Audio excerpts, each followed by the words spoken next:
쓸모와 총성 없는 전쟁이라 불리는 영토 분쟁은 오래전부터 국제사회의 문제가 되어왔으나 최근에 들어서는 더욱 심화되고 있습니다. 지난 3일 베트남과 필리핀은 남중국해 분쟁 해역에서 중국이 군사훈련을 하자 발끈했습니다. 필리핀 국방장관은 중국의 군사훈련은 매우 도발적이라고 했고, 베트남의 이는 베트남의 주권을 심각하게 침해하는 것이라고 했습니다.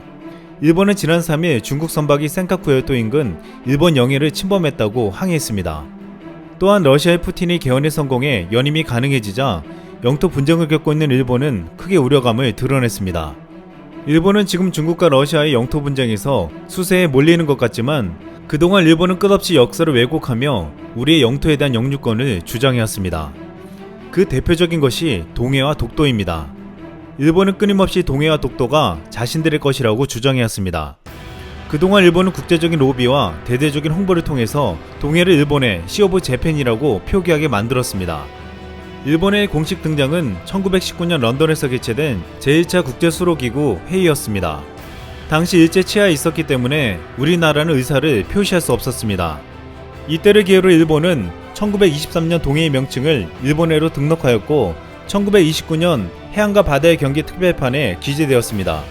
이 일은 국제적으로 동해가 일본해로 고착되는 계기가 되었고, 전 세계의 지도 제작자들이 동해를 일본해라고 이름 붙이게 되었습니다.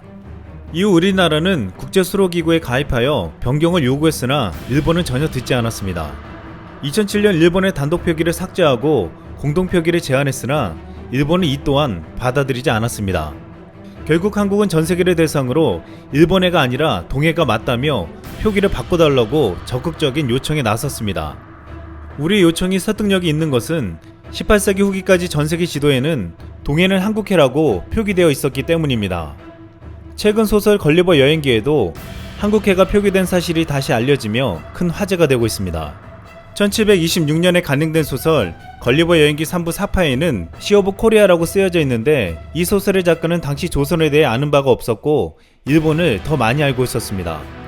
이 때문에 3부에는 걸리버가 일본에 가는 내용도 있었는데, 동해를 시 오브 코리아라고 쓴 것은 당시 서양인들은 일본해가 아닌 한국해로 알고 있었음을 입증해주고 있습니다. 이뿐만 아니라 지금부터 과거 전세계 국가들이 만든 지도에 한국해라고 표기된 것을 보여드리겠습니다. 첫 번째, 영국에서 만든 지도입니다. 1714년 영국에서 만든 중국 지도에서 시 오브 코리아라고 표기되어 있습니다.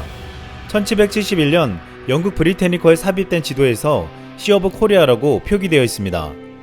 1845년 영국에서 만든 동북아 지도에 시 오브 코리아라고 표기되어 있습니다. 두 번째, 러시아에서 만든 지도입니다. 1734년 러시아에서 만든 지도에서 러시아어로 한국해라고 표기되어 있습니다. 1844년 러시아에서 만든 지도에서도 한국해라고 표기되어 있었습니다. 마지막으로 일본에서 만든 지도입니다. 1809년 일본에서 만든 일본 병계약도에서 조선해라고 표기되어 있습니다. 1871년 일본에서 만든 지도에서 조선해라고 표기되어 있습니다. 이렇게 역사 속에서 동해는 우리나라의 바다로 전세계 인정을 받아온 것입니다. 우리나라는 끝없이 전세계 국가들에게 설득에 나섰고 여론은 달라졌습니다. 2012년 국제수로기구에서 일본이 일본의 단독 표기를 고집했으나 어떤 회원국의 찬성표도 받아내지 못했습니다. 결국 2017년 동해와 일본해를 병기하자는 우리 측의 요구가 받아들여졌습니다. 최근 일본의 단독 표기에서 점차 동해 일본의 병기로 확산되고 있습니다.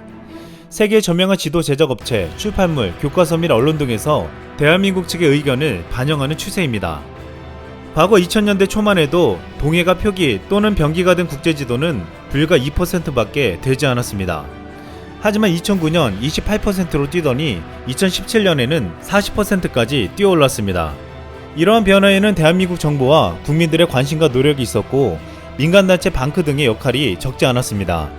최근 넷플릭스에 상영된 사냥의 시간에서 독일어 자막에서 동해가 일본어로 표기되었고, 방크는 넷플릭스에 항의할 시정을 요구했습니다.